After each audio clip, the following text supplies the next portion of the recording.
अति मूल्यवान अलंकार और वस्त्र निजको सजाई निजर सामान्य असुविधार समाधान करने निमंते अन्यठारे आश्रय नहीं थाए मनीष मात्र अंटा ठारू आंठू पर्यंत और एक सामान्य गामुछाटी को निजर वस्त्र करी कोटी कोटी लोकंकर समस्यार समाधान करने को आगे आसीथिबा सेही व्यक्ति औ के नुहंती से हेउछंती आम जातिर जनक प्रिय बापूजी महात्मा मोहनदास करमचंद गांधी। सम्माननीय विचारक मंडली ज्ञानलिप्स अभिभावक वृंद और एठारे उपस्थित थिबा मोर प्रिय प्रतियोगी वृंद मु Sushri Shri DB public school MCL Jagannath area Dera Talcher नवम श्रेणी छात्री आज आपनको महामानवंकर महानता को मोर यत् किंचित ज्ञान और बुद्धि बल परिप्रकाश करिवार एक छोट प्रयास करिछि। वर्षर सबुदिन पृथ्वीर सब स्थान समान भाव जाई न थाए। उच्च आशा रखी निजर मातृत्व और पितृत्व को सार्थक करने निमंते भगवान को निर्देश रे मानव वंश वृद्धि करे थे।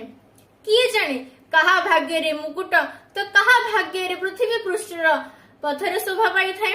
मात्र निज कर्म फल द्वारा समस्ते निज भाग्य को गढ़िबा को चेष्टा करबा आवश्यक।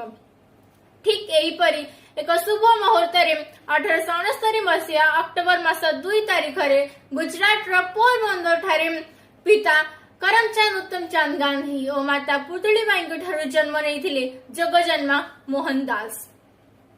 तुलसी दुई पत्र भाषे ठीक सही परी मोहनदास व्यक्तित्व बाल्यकाल ही मिली जाइथिला। गोटे गाल चापुड़ाई बाजिले अन्य गालटी को देखाइबा तांकर व्यक्तित्व थिला। मांस को खाई छेलीर राब को पेट भितर अनुभव करि पारुथिले से। समग्र विश्व जेतेबेले परस्पर मध्य युद्ध करिबारे मग्न थिला सेही समय रे से गोटे बाड़ी को अस्त्र नुहे आस्त्र बाड़ी करी शत्रु मानकर मन जितिबार सामर्थ्य रखिथिले।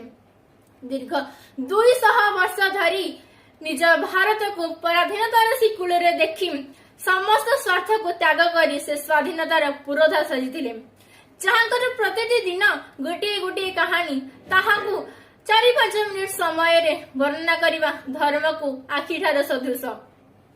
आज समग्र विश्व रे गवेषणा हेउछि तांकर जीवनी आत्मजीवनी और किंवदंती गुड़िकर ठेला बेला होई जेतेबेले मुख्य नेता को नेता माने मंच उपर को पहुंचाउथिले सेतेबेले रोचक कथा अरे पिला तू तो निजे को संभाली पारुनु मते संभालिबो किपरि बारंबार सुनिबा को इच्छा होई थाए।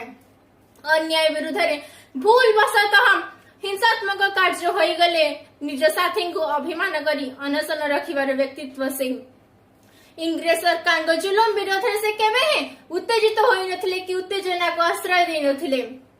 से तांकर मतामत अनशन माध्यम तथा शांति धारणा और शोभायात्रा मध्य उपस्थापना करुथिले। अहिंसा ही तांकर परम धर्म थिला। बाल्यकाल ही असत्य और मिथ्या को से पाप बोली ग्रहण करि नैथिले। विद्यालय रे गुरुंक कथा को पाप बोली प्रमाण करी गुरुंकर गुरु होई पारिथिले से। सही सत्यर पूजारी महात्मा गांधी को 1944 मसीहा जुलाई 6 तारीख रे बापू बोली संबोधन करिथिले सुभाष चंद्र बोस। 1947 मसीहा एप्रिल 28 तारीख रे सरोजिनी नायडू तांको जातिर पिता बोली घोषणा करिथिले। माय एक्सपेरिमेंट विथ ट्रुथ सत्य अनुसंधान रे एक अनवद्य सृष्टि पुस्तक नॉन वायलेंट रेजिस्टेंट अहिंसार परम तप एक ज्वलंत निदर्शन उदाहरण। शेष एतिक कह जाई पारे जे सत्य और अहिंसार शब्द जेकोसी स्थान रे उच्चारित हेउना काहेकि ताहा केवल महात्मा गांधी को ही बुझाइबा। निजर हत्याकारी को दंड न देवा को अनुरोध करी हे राम शब्द रे चिरनिद्रा रे सोई जाइथिबा सही सत्य और अहिंसार मूर्ति मंत्र प्रतीक महात्मा गांधी को तांको जन्मदिन रे अव्यवहित पूर्वरु मोर हृदय कंदर रो विनम्र श्रद्धांजलि। तांकर एही जन्मदिन अवसर रे मु यह प्रतिज्ञा करबा को चाहूँ जे मु भी गांधी हेबी सत्य और अहिंसार बुझक हेबी। जय हिंद, नमस्कार।